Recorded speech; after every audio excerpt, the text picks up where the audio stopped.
Well, welcome back to Ali Pally, and there you can see Mark Selby, the best player on the planet at the moment, really living up to everything we expected and a bit more. Currently leading Mark Williams by 3 frames to 1. We'll talk about that in just a moment. Joe Conter is back in action tonight in the Aussie Open. You can see that, of course, exclusively live on Eurosport, back on air from midnight.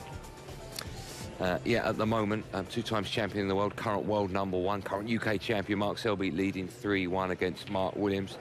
Neil and Jimmy, of course, you've been watching that alongside me. And apart from that first frame, it's been all one-way traffic. Mark Selby has just been fantastic, hasn't he? I think you summed it up. Anyone who didn't add any doubts as to why he's the world #1 has just been given a full reason to accept it. You know, he's been brilliant from 1-0 down.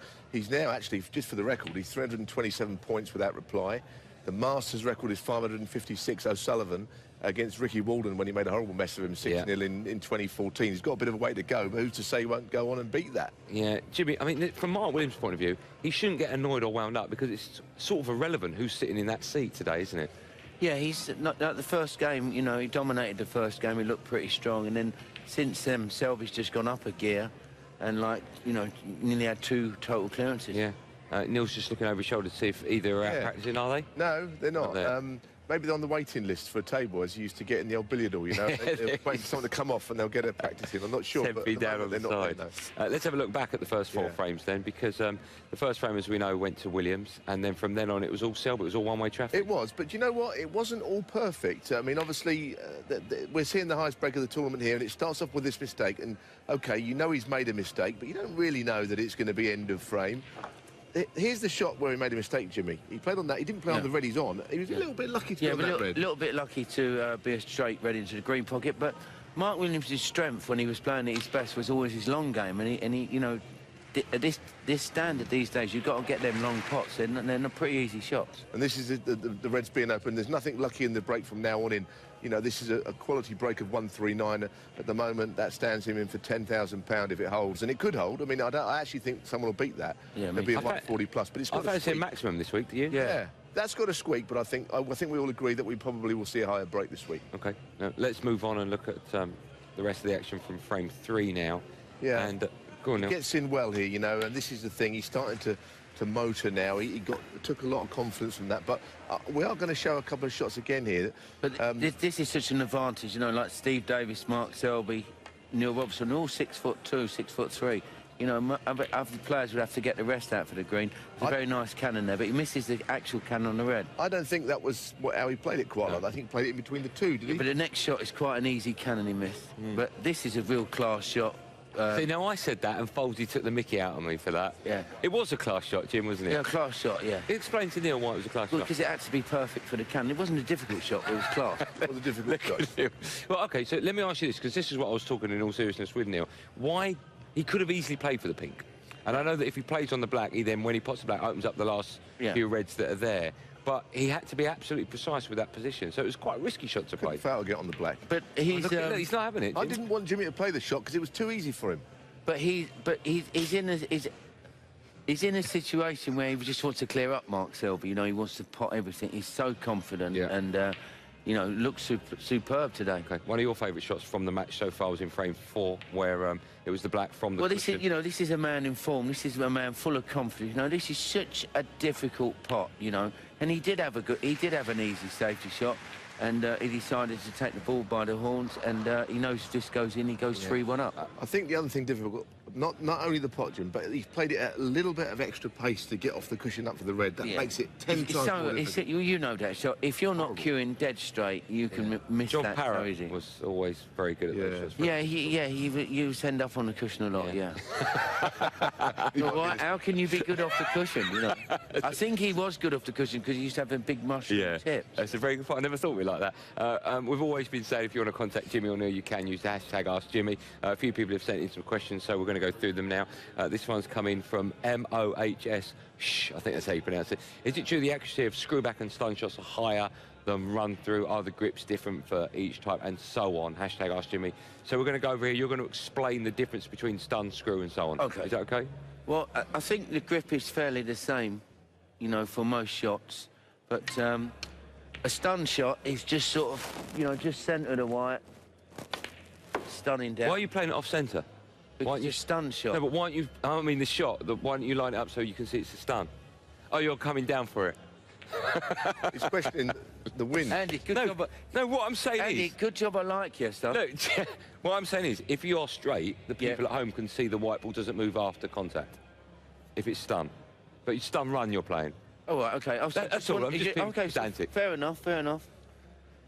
All the shots are in the repertoire. So, you know what I'm saying, though? You know what I'm saying? So, stun shot. Stun shot. And then you want a screw back, did you say? Yeah.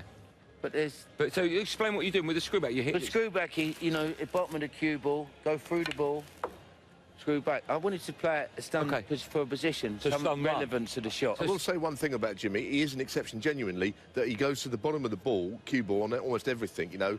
Most players don't do that. No, it's a real bad habit. I've always aimed at the bottom of the cue ball. That's because when we was kids in Zan snooker, after we finished practicing in the daytime, we just used to see how far we could screw back. OK, well, then that puts me on. Before you play your next shot, the next one that's coming from David Burney, he says, can you ask Jimmy, he's watching from Canada, how do you not jump the ball when you're queuing for a screw shot? Well, you can easily jump the ball. Like, if you go too low, you can jump the ball. Jimmy, don't do that again. Yeah, what's your tip on the table, Jim? All right. Yeah. It's all right. We've got plenty of money. You're not BBC, are we? I'm thinking the tip more than anything else.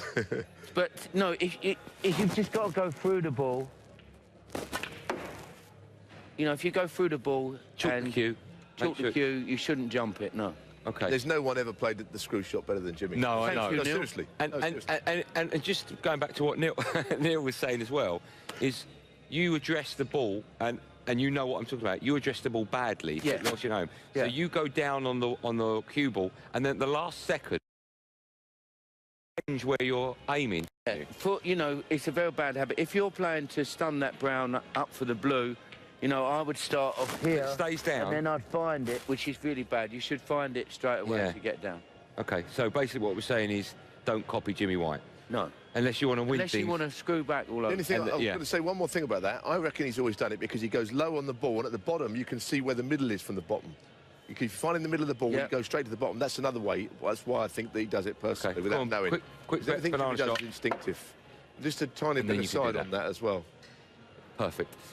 Please keep sending your questions in for Jimmy now, and we'll do our best to answer as many as we can. Hashtag Ask Jimmy.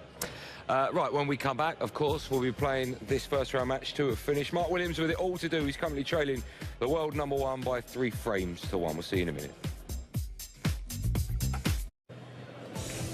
Welcome back to the Masters. Ali Pally, a quick reminder of more live sport right here on Eurosport. Sorry, The excuse Africa me. Cup of Nations continues. If you're Gabonese, you want to watch your country in action, you can. That's live on Eurosport 1 today from 3:45.